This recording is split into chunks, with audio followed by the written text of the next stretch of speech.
실제로 지금 어떤 일이 벌어지고 있냐면요. 구글의 한 엔지니어가 지난 4년간의 구글의 기술이나 뭐 영업 비밀을 다룬 문서 1000개를 자신의 클라우드로 옮겨가지고 중국으로 탈취하는 시도를 했습니다. 그 말은 이제 미국 입장에서 AI 안보를 걱정해야 될 시기가 된 거예요. 특허 출원 이 숫자가 전 세계 1위가 칭화됩니다. 그리고 2위가요. 베이징됩니다. 이것조차도 중국의 주도권을 뺏겼다라는 것이고 인재 빼가기, 기술 빼가기, 특허, 생태계 하나하나가 이 미국 입장에서는 우려하고 걱정하지 않을 수 없는 상황으로 중국의 경쟁력이 지금 커지고 있다.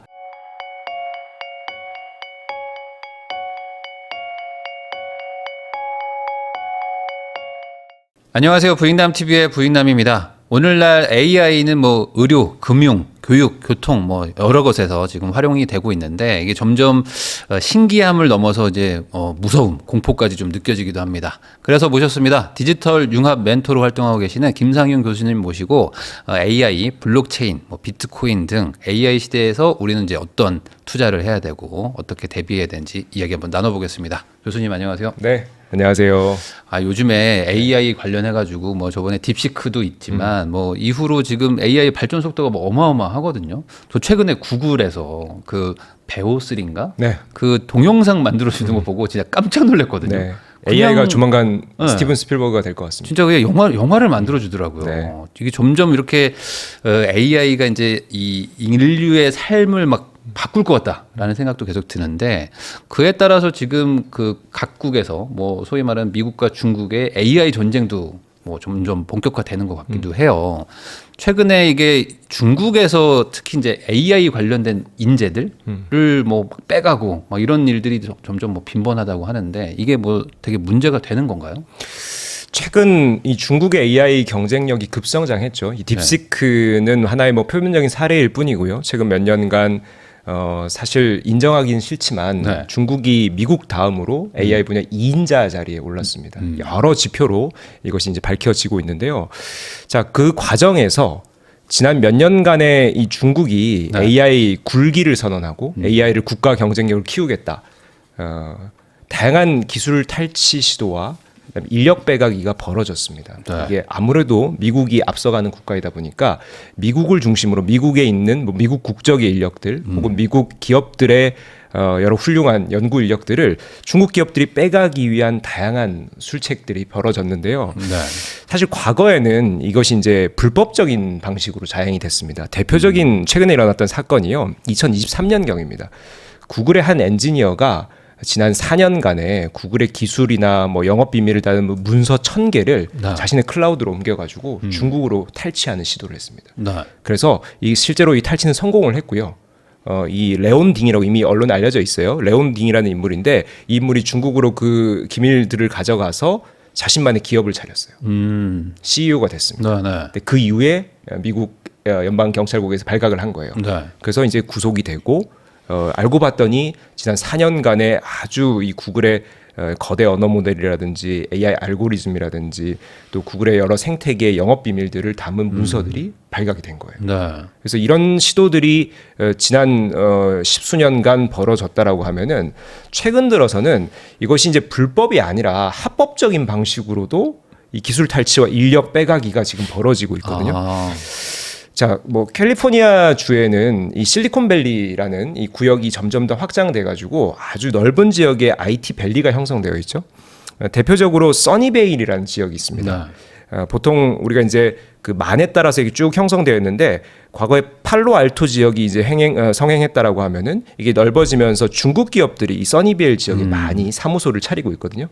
근데 이 사무소들이 최근 몇 년간 계속 규모를 확장시켜 왔어요.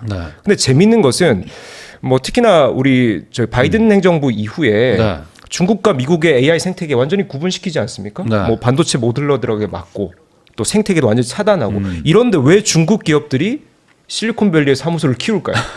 뭔가 다른 목적이 있는 거군요. 그렇죠. 네. 이것이 이제 뭐 조금 과장돼서 얘기를 하면은 인재 빼가기, 기술 빼가기의 전진 기지로 이 사무실들을 활용하고 있다. 근데 이게 저만의 어떤 그 주장이 아니고요. 이게 실제로 이런 사례들이 발각이 되고 공개가 됐습니다. 예를 들어 볼게요.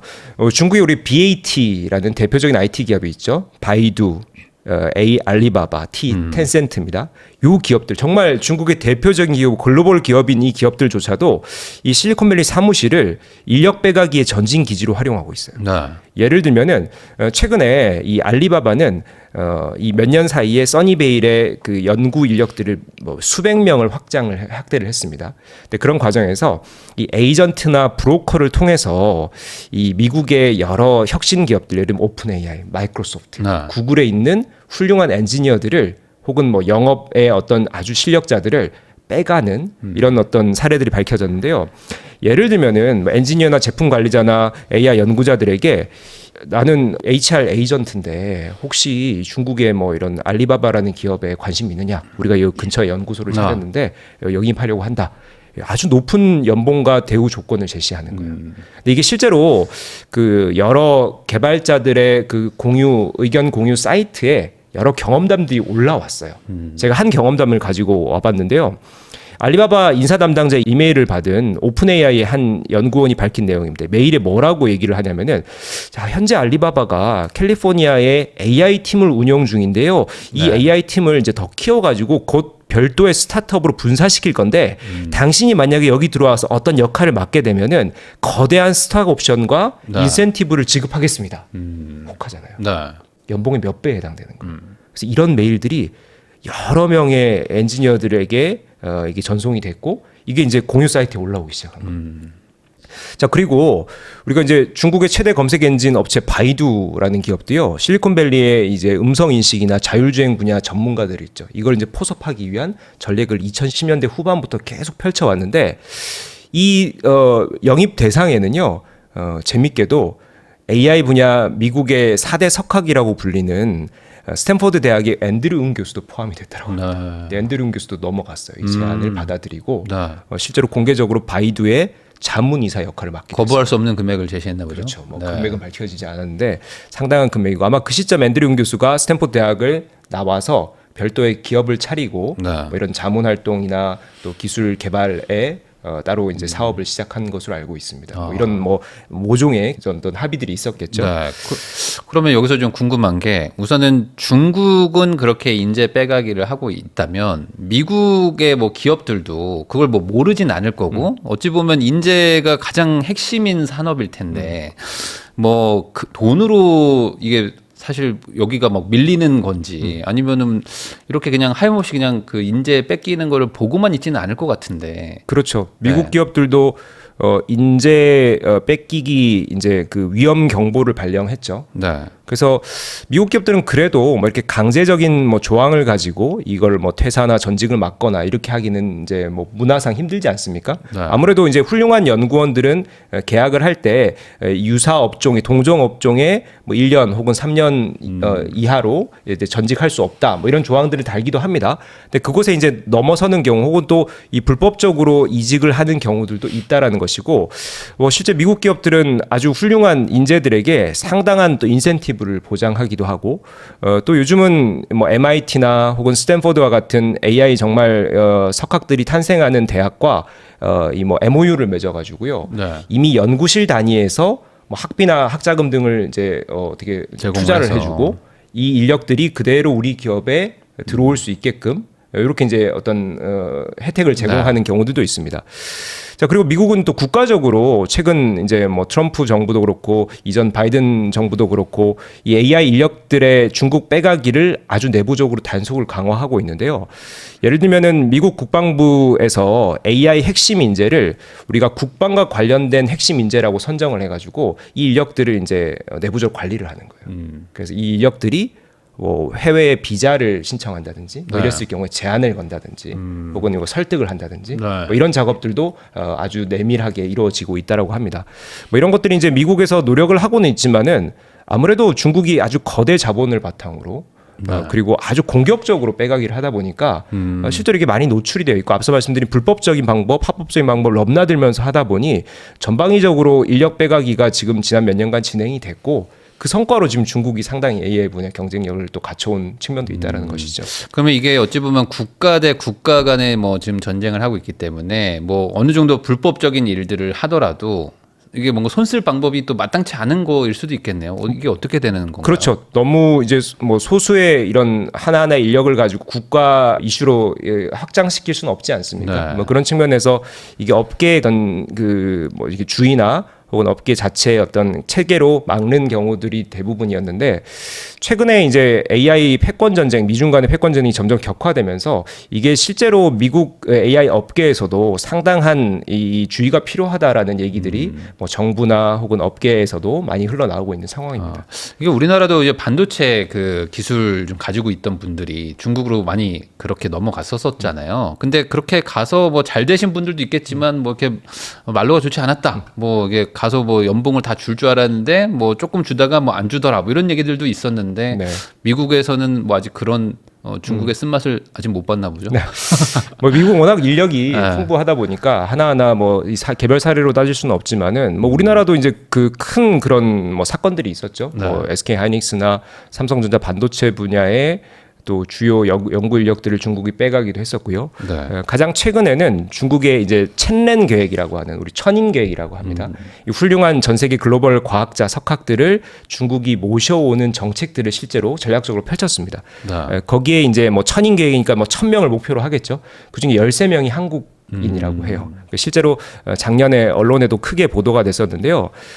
작년 몇 개월간 아주 이 어떤 극비리에 한국의 뭐 양자 컴퓨터 분야, AI 딥러닝 분야, 뭐 나노 반도체 칩 설계 분야, 뭐 이런 아주 핵심 기술 분야에 인재 13명이 중국 정부의 어떤 그 핵책에 포섭이 돼가지고 실제로 중국으로 넘어갔습니다. 이분들의 이름을 공개하기는 그렇지만은 네. 이들에게는 사실 실제로 어느 정도의 지원이 되고 있는지도 일부 공개가 됐었는데요. 뭐 당연히 집 한 채 제공하고요. 뭐 연봉은 당연히 뭐 10억 이상 제공을 하고 연구비도 매년 뭐 이제 분야에 따라 다르지만은 수십억에 해당되는 연구비 지원 이런 것들을 이제 계약서 조항에서 중국이 제공을 했고 네.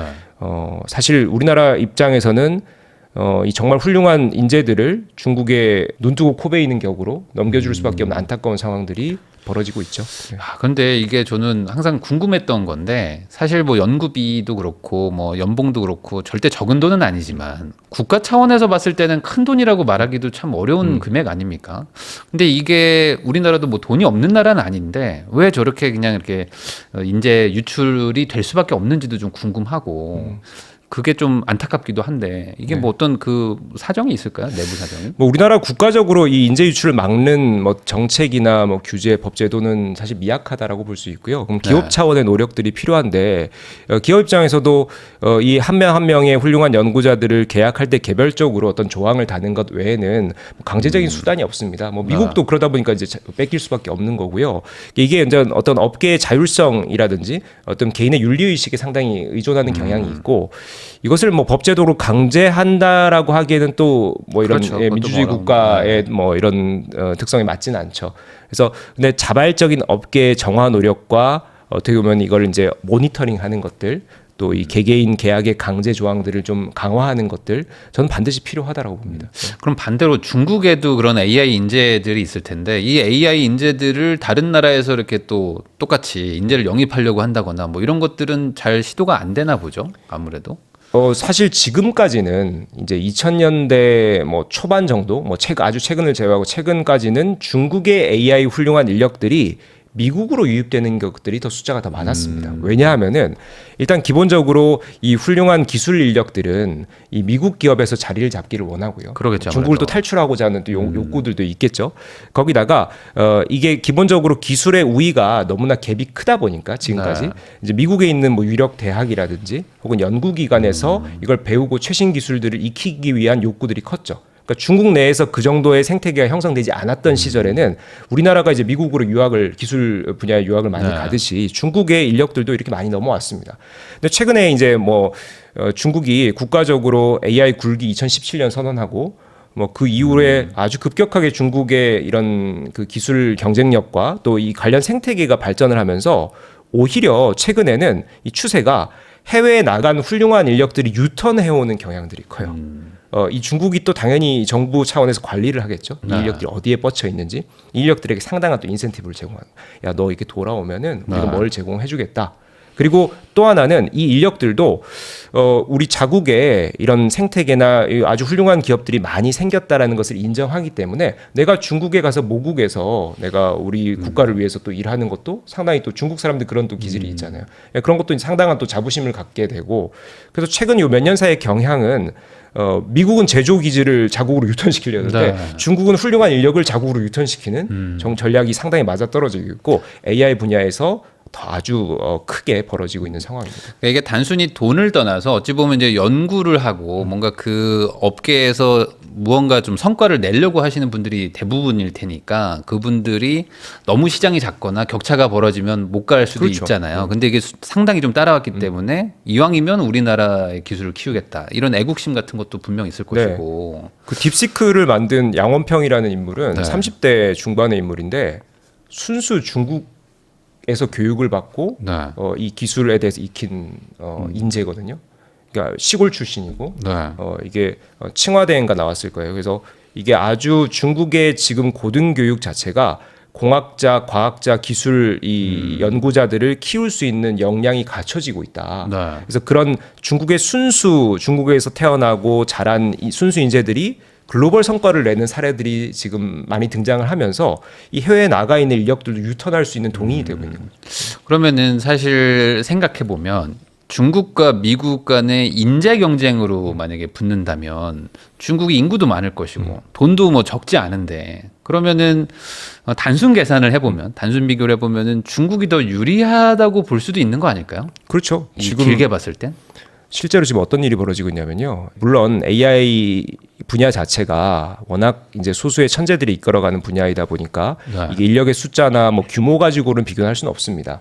그럼에도 불구하고 어쨌든 우리가 인력의 규모 수준을 비교를 해보면요. 지금 현재 세계 최고 수준, 즉 상위 20%로 이제 기준을 했을 때 이 전 세계 AI 인력의 분포를 보면은 미국의 2배 정도 수준의 중국의 인력들이 보유되어 있습니다. 그러니까 결국 이 절대적인 숫자가 중국이 훨씬 많다라는 건데 네. 거기다가 최근 몇 년간 벌어졌던 앞서 말씀드린 또 해외의 이 훌륭한 인력들을 빼가기까지 합쳐지면서 네. 완전히 인력들이 중국으로 또 이합 집산이 벌어지고 있는 뭐 이런 어떤 또 흐름도 하나 우리가 크게 볼 수가 있는 것이죠. 그러면은 미국 입장에서는 뭐 중국 인재도 뭐 당연히 영입을 하려고는 하겠지만 있는 그 인재들도 뺏기지 않으려고 하는 거에 지금 급급하는 수준이다. 뭐 이렇게 봐야 될까? 아니면 여기도 또 인재 확보하려고 전쟁을 또 하고 있을 텐데. 네, 미국도 물밑에서 상당한 또 인재 확보 전쟁을 하고 있죠. 네. 다만 미국은 워낙 시장 규모가 크고 기술 업계가 글로벌 탑 수준이기 때문에 이게 뭐 국가적 차원의 뭐 대대적인 사업을 벌인다기보다는 각 기업들의 이제 리크루팅이 상당히 전략적이고 또 전 세계 그 AI 허브로서의 아직도 위상이 충분하기 때문에 당연히 미국의 인재를 유치하는 어떤 그런 전략들도 이렇게 실효성이 없는 건 아닙니다. 다만 거대한 흐름이 이제 중국조차도 미국으로 몰려드는 과거 10년 전까지 상황이 있었다면 최근에는 분산이 중국이 되고 있구나. 분산으로 중국이 가져가고 빼가고 이런 것들도 막 상호 경쟁이 일어나고 있다. 이렇게 볼 수가 있는 아직은 것이죠. 대세적으로는 좀 미국으로 가긴 하지만 중국도 상당히 좀 올라왔다. 네. 그럼 이래나 저래나 우리나라의 뭐 AI 관련된 뭐 이제 인재라든지 이런 분들은 한국 안에서 뭔가를 해보기에는 좀 쉽지 않은 상황으로 봐야겠네요. 네. 그 전에 제가 미국과 중국 간에 지금 AI 기술 격차가 어느 정도 좁혀졌는지 네네네. 최근에 좀 놀라운 보고서가 하나 공개됐어요. 그걸 하나 좀 말씀을 드릴게요. 네. 미국의 정보 분석 업체 인식트 그룹이라는 데가 있습니다. 여기서 지난 6월에 제목이 이래요. 미중 간의 AI 격차. 네. 이게 보고서의 제목이에요. 여기 보고서가 발표가 됐는데 결론부터 말씀드리자면은 미국과 중국의 AI 경쟁력 수준 이 격차는 과거 1년에서 2년 정도 격차가 있었다라고 작년까지도 공공연히 인식되어 왔는데 이 보고서에 따르면은 최근에는 6개월 이내로 좁혀졌다. 이렇게 미국 연구기관이 네. 이렇게 밝혔습니다. 그리고 2030년경이 되면은 상당히 비판적인 예측을 했는데 2030년경이 되면은 중국의 일부 산업 영역의 중국의 AI 모델들이 미국을 앞서는 사례들이 다수 등장할 것이다. 이렇게 예측을 하고 있습니다. 그 말은 결국 이것이 이제 미국 정부에 당연히 보고가 올라갔고요. 그 말은 이제 미국 입장에서 AI 안보를 걱정해야 될 시기가 된 거예요. 우리 AI라고 하는 것이 단순히 그냥 한 산업이 아니지 않습니까? 네. 뭐 예를 들면 러시아 우크라이나 전쟁에서 드론이 살상 공격을 합니다. 그것을 조정하는 것은 AI죠. 그러니까 이게 무기로도 혹은 핵 전쟁으로도 다양한 뭐 군사 기밀을 빼가는 용도로도 뭐 천문학, 대기과학, 우주공학 이런 정말 우리가 첨단 이 지구의 어떤 주도권을 뺏기 위한 경쟁이 펼쳐지고 있는 혹은 군사 작전에 동원되는 이런 영역에서조차도 AI가 그것의 장 머리 꼭대기에서 역할을 할 거라는 거죠. 네. 이런 점에서 미국은 AI를 완전히 국가 안보 기술 영역으로 이걸 채택을 하고 상당한 신경을 쓰고 있고요. 자, 그러다 보니까 실제로 이제 중국도 이걸 이제 모를 리는 없잖아요. 그러니까 미국이 최근에 바이든 행정부 이후로 이 엔비디아의 GPU 칩셋 최신 칩셋들이 중국으로 흘러 들어가지 못하게 규제하고 있지 않습니까? 네. 예를 들면은 지금 엔비디아에서 가장 이 AI 데이터 학습의 가장 최상위 모델이 H100이라는 모델이에요. 네. 근데 중국 기업들은 이걸 받아 쓸 수가 없어요. 왜냐면 중국 시장에 못 들어가거든요. 네. 근데 이제 이런 것들이 이제 미국이 어떻게 보면 하나의 자신감을 전제로 하고 있죠. 우리가 이 반도체나 뭐 인력이나 기술이나 중국에 넘어가지 않게 잘 이렇게 통제하면은 우리가 계속 중국을 앞설 거야라는 것을 전제하고 있잖아요. 네. 근데 중국은 이 미국의 칩셋이나 미국의 기술을 쓰지 않아도 독립적인 형태로 생태계를 지금 갖춰 나가고 있거든요. 예를 들면 화웨이가 계획을 발표했는데 올해 말에 엔비디아의 H100 이상의 이 반도체 모델을 발표할 것이다. 물론 그것이 나와봐야 그 수준을 알 수 있겠지만은 이런 발표들이 속속 나오고 있거든요. 그리고 딥시크도 더 적은 리소스를 투입하고도 챗GPT와 성능이 비슷하게 나왔어요. 이런 어떤 결과들이 벌어지면서 오히려 지금까지 미국의 이 중국을 어떻게 보면 이게 시장에서 소외시키고 생태계에서 이거 외면시키는 이 정책이 과연 맞아 떨어졌느냐. 오히려 중국의 독립적인 독자적인 자립 행보를 더 강화시켜주는 네. 그런 의해서 중국 생태계가 탄탄하게 형성되는데 오히려 동기부여를 시킨 게 아닌가. 실제로 이런 볼멘 소리들이 AI 업계, 미국 AI 업계에서 나오고 있고 네. 이런 일들이 벌어지고 있는 과정에 이제 중국의 기술력들이 상당히 확보가 되고 있죠. 또 하나는 이 특허 측면에서도 중국 기업들과 대학의 특허 출원 이 숫자가 절대적인 양에서 압도를 합니다. 예를 들면은 이제 AI 분야의 가장 권위 있는 학회 중에 하나인 신경정보 처리 학회가 있어요. 여기 학회지가 상당한 또 수준의 논문들을 발표를 하는 학회지로 유명하죠. 근데 거기에 이제 최근 몇 년 사이에 발표된 논문 건수를 보면요, 전 세계 1위가 칭화됩니다. 그리고 2위가요, 네. 베이징됩니다. 1, 2위를 중국 대학이 네. 차지하고 있어요. 그리고 이제 쭉 밑으로 보면 6위가 하웨이고요. 네. 7위가 텐센트입니다. 그리고 11위에는 상하이 AI 연구소가 포함되어 있어요. 그러니까 10위권에 한 대여섯 개가 중국의 기관이자 기업이고 탑 2를 차지하고 있어요. 네. 그 말은 특허라고 하는 것은 이제 5년, 10년 후에 그 업계의 경쟁력을 우리가 미리 예측해 볼 수 있는 지표잖아요. 이것조차도 중국의 주도권을 뺏겼다라는 것이고 인재 빼가기, 기술 빼가기, 특허, 생태계 하나하나가 이 미국 입장에서는 우려하고 걱정하지 않을 수 없는 상황으로 중국의 경쟁력이 지금 커지고 있다. 이렇게 볼 수가 있는 것이죠.